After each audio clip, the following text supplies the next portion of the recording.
Yunoshimakan has tons of facilities and the layout is super complex. So they turned all these facilities into a stamp collecting treasure hunt. In your room, you'll find a map of the whole place. The spots marked with little stamp icons are where you can go and collect stamps. And once you've collected all 8, boom, you can now summon the dragon.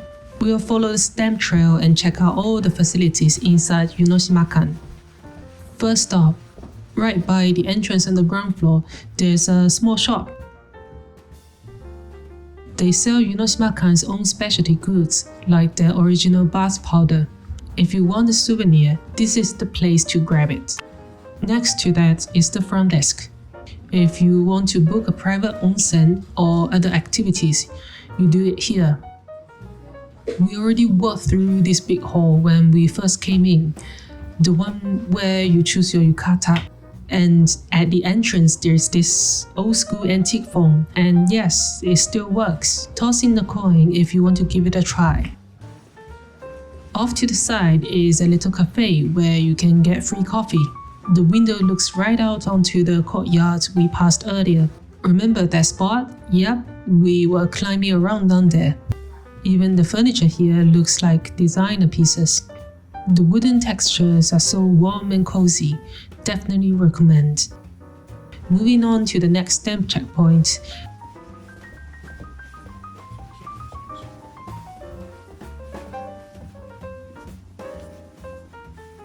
Every little hallway corner has some quirky art displays.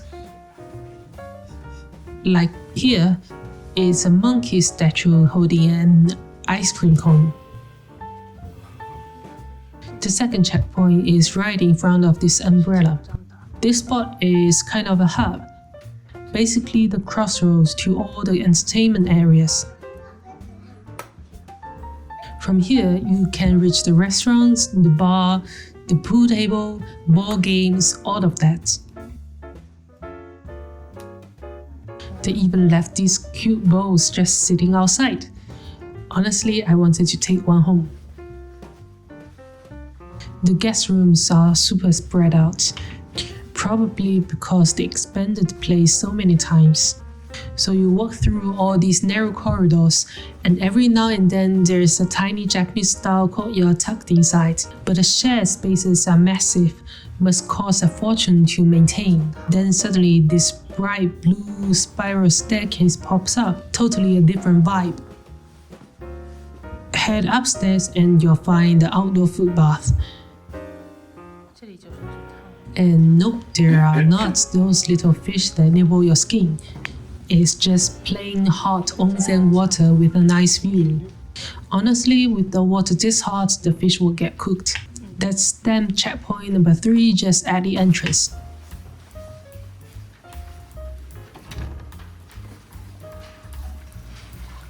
The water is really hot, so you can't get all the way in. It's strictly for your feet. They provide towels and slippers here too. No need to bring your own. Above the blue staircase is a conference room, which makes me wonder, who comes here to hold a meeting? Maybe it's for overworked office workers who need to relax while they are still on duty.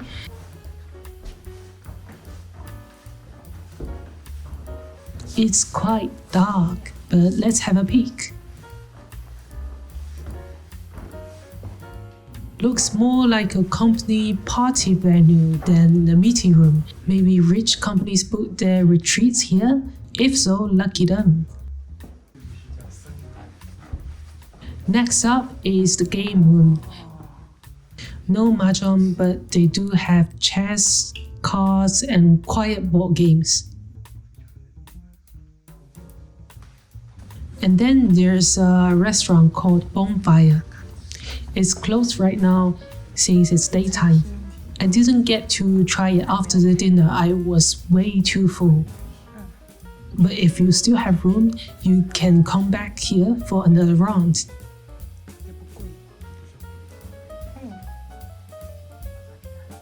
Around the corner is a bar called Moonlight.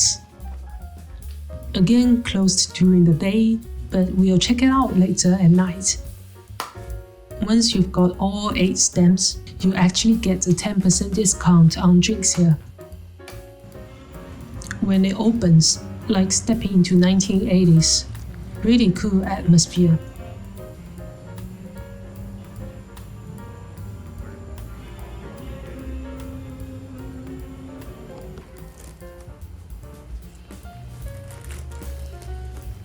Stamp checkpoint number 5 is in front of the billiards and ping pong tables. Both need to be booked at the front desk. When it's your time slot, you pick up the balls and paddles there and return them after you're done. The ping pong room is tiny, but good enough for showing off if you used to play as a kid.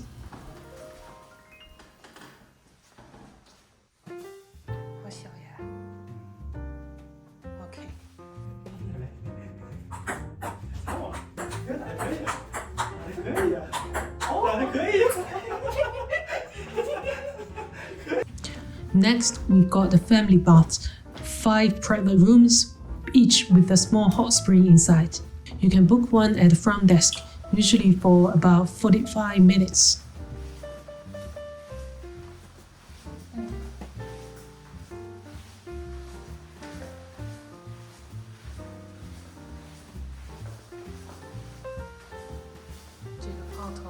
The setup is simple: a small changing area, space to dry off and do skincare, and then a little bath itself.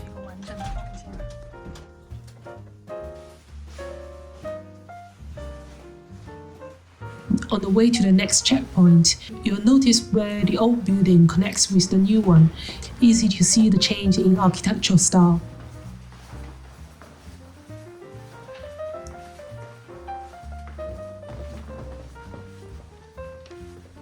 There's also a little mini museum area showing old tools and artifacts Yunoshimakan used back in the day.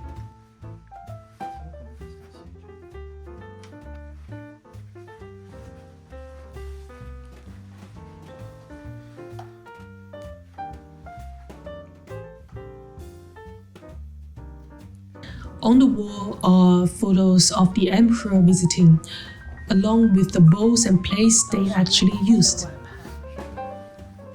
When Yunoshimakan first opened, it was just a handful of buildings. Expansion after expansion created the large complex we see today.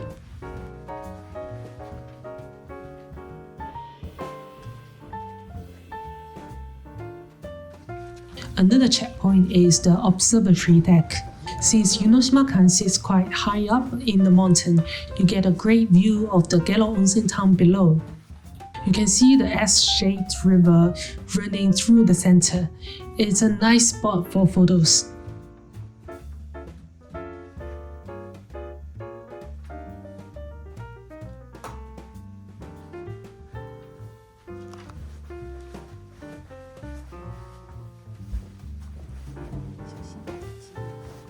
Heading down, the smell of sulfur gets stronger.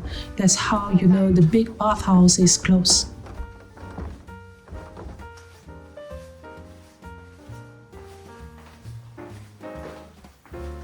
Here's the entrance. Women's on one side, men's on the other.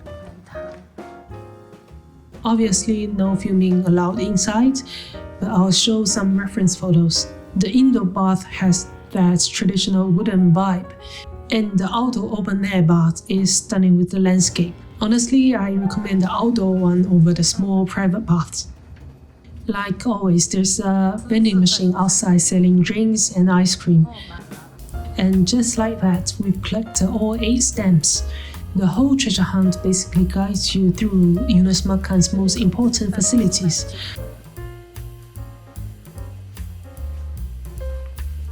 Between all the baths, the food, drinks, and even games, a full day here flies by. Breakfast is served in a big hall called Sulu. Though oddly, there's a deer statue at the entrance instead of a crane. Dinner was in a private room, but breakfast is served here banquet style. You take off your shoes at the entrance and the staff leads you to your table.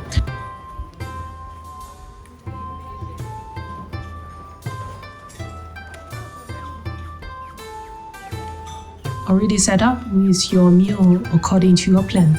The hall looks like a classic Japanese banquet room and even a little stage up front.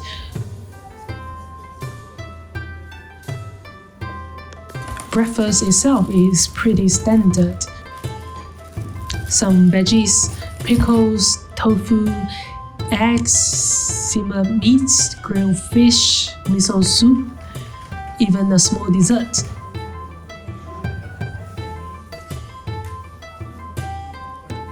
Compared to dinner, it's much lighter, but still solid.